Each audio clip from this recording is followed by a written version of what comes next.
Hey, Shalom. First off, I'd like to give all praises, honor, and glory to Yahweh, Bahashim, Yahweh Shai, Bahashim Akakwadash, Yahweh who the world inwardly calls God, Yahweh Shai who the world inwardly calls Jesus. I want to give a double honor to the apostles of great millstone who are some of this truth. I want to give a peace and blessings to the Akim across the four corners of the earth who teach the truth and risk life to do so. It's going to be a quick video. Lord willing, the video is edifying. Lord willing, Akim get something from this video. We're going to read through Sirach 16. And I'm going to go over a couple things as far as what's to come, as far as for this wicked generation, this wicked rulership that we currently dwell in. Lord willing is edifying, and Lord willing I can get something from it. But we're going to start at Sirach 16, and I'll start at 3. It says, you know what? I'm going to start at 6. It says, in the congregation of the ungodly shall a fire be kindled.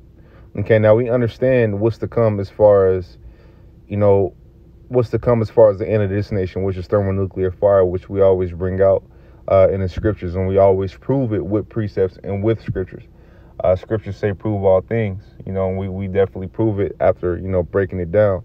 It says, in the congregation of the ungodly shall a fire be kindled. Okay, it says, and in a rebellious nation wrath is set on fire. Okay, so in a rebellious and an ungodly generation, the end of it is going to be fire. Now, we understand that, the earth is going to be destroyed. That's going to be the second. Well, America is going to be destroyed. That's going to be the second death through nuclear missiles. OK, this is 7. And you can read, 2nd Esdras 15 and 16. You can read Revelations, I think it's the 8th chapter. You can read Zechariah, you can read Malachi 4 and 1. It's a bunch of precepts you can get as far as backing up my the point. Okay, it's Sirach 16 and 7. It says, he was not pacified toward the old giants who fell away in the strength of their foolishness, neither spared he the place where Lot sojourned, but abhorred them for their pride. Now, I wanted to point that out because we understand that, we live in a prideful, rebellious, wicked,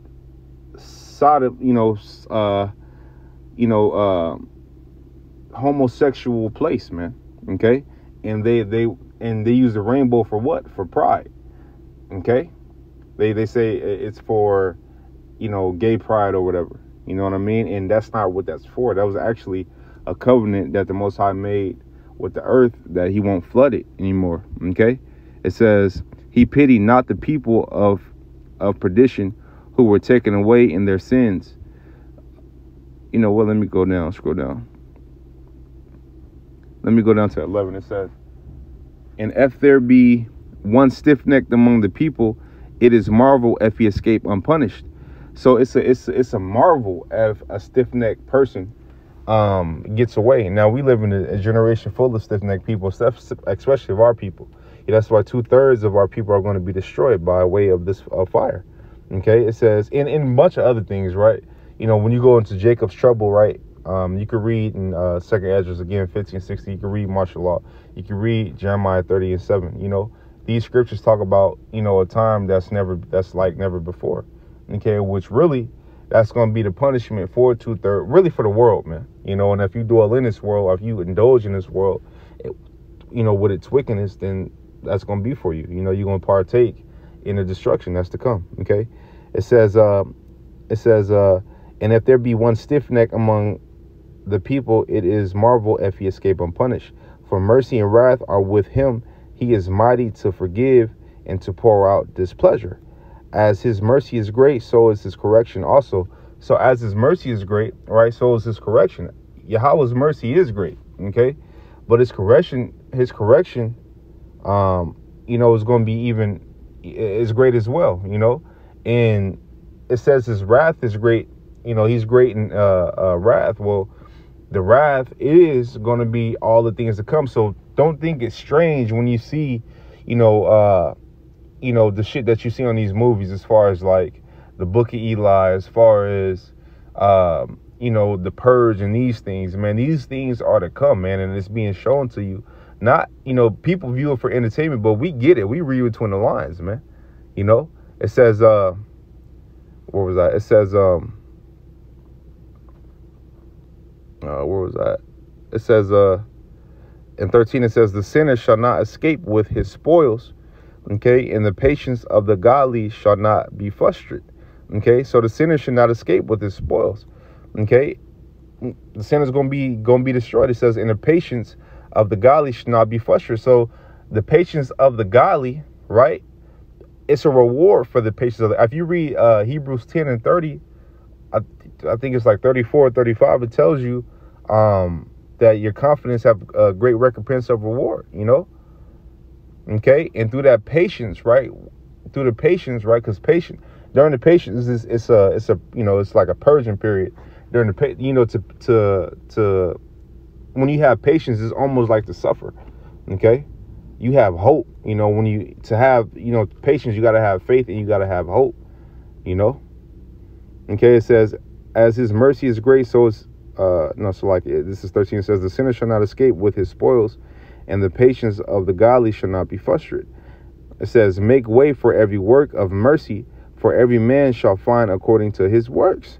Okay, it says, the Lord hardened Pharaoh that he should not know him, that his powerful works might be known to the world. Okay, so just like the Lord hardened Pharaoh, when you read Second Esdras, it says they durst fight. So, matter of fact, let me grab it.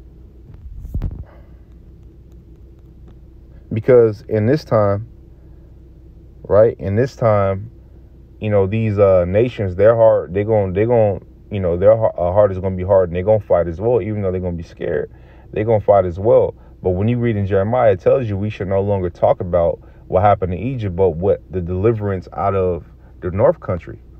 Okay. It says, 2 Esdras 13:8, it says, after this I beheld, and lo, all they which were together, which were gathered together to subdue him, were sore afraid, and yet durst fight. So the same spirit that was on Pharaoh is going to be the same spirit that's on these people, that's on these nations in the time of the end, man. Okay. And the great deliverance, you know, the greatest deliverance is going to be the deliverance out of this last captivity, which is the American captivity. Okay. It says, I'll run it back. It says, the Lord hardened Pharaoh that he should not know him, that his powerful works might be known to the world. Let me go down to 17. It says, say not thou, I will hide myself from the Lord. Shall any remember me from above? I shall not be remembered among so many people, for what is my soul among such an infinite number of creatures? Now, if you look at this mindset and you look at this mentality, this is the 2/3 mindset. This is the 2/3 mentality. This is the mentality that they have, you know, as far as, you know, and they use it as an excuse to do what they do. Okay. But everything that you do is being recorded. Everything that you do is tallying up, and you're going to have a tab to pay in the end. Okay. And you're going to pay these 2/3 in these, you know, other nations going to pay it with their life, man. Okay. It says, behold, the heaven and the heavens of heavens, the deep and the earth and all that therein is, shall be moved when he shall visit. So this is going to be a time like no time before, man. Okay. This is going to be a time, you know, this is going to be this is going to be, I can't even explain it. You know, it's going to be a time like never before. Okay. Because this place is going to be this place, you're talking about 200 million missiles, man, hitting down on this place. You're talking about so-called UFOs beaming up, you know, the elected and 1/3 of Israel out of America, man. You know, you're talking about these people being afraid, you know, fighting angelic forces. Okay, that has never happened. You know, these people has never seen what's to come. Okay, and we haven't seen it, but we know in part, so we prophesy in part. We know in part, so we know, because we have faith in it. We know what's going to happen, but even us, we're going to be, you know, afraid. Okay, that's why it says, you know, we should scarcely be saved, man. You know, it even tells you, it says that we might receive the promise. And the promise is deliverance. The promise is the kingdom. The promise is righteousness. The promise is being back one with Yahweh Yahweh Shai, man. Okay. It says It says, this is 19, it says, the mountains also and the foundations of the earth shall be shaken with trembling when the Lord looketh upon them. No heart can think upon these things worthily. No heart can think upon these things worthily, the things that are to come. And who is able to conceive his ways? It is a tempest which no man can see. For the most part of his works are hid. Okay, let me go down.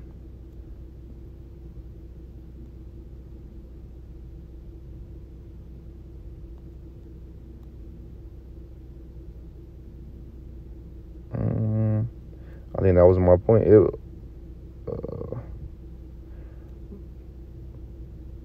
know what? I'll go to 22. It says, who can declare the works of his justice, or who can endure them? For his covenant is afar off, and the trial of all things is in the end. Okay? So the things are to come, man, is going to be, you can't even utter, what's to come. You people can't even, if the righteous should scarcely be saved, what about the wicked? The wicked ain't got a shot. 2/3 of Israel don't have a shot, man. And it's well deserved. The things that are to come are well deserved, man. Okay, these things are well deserved. Okay,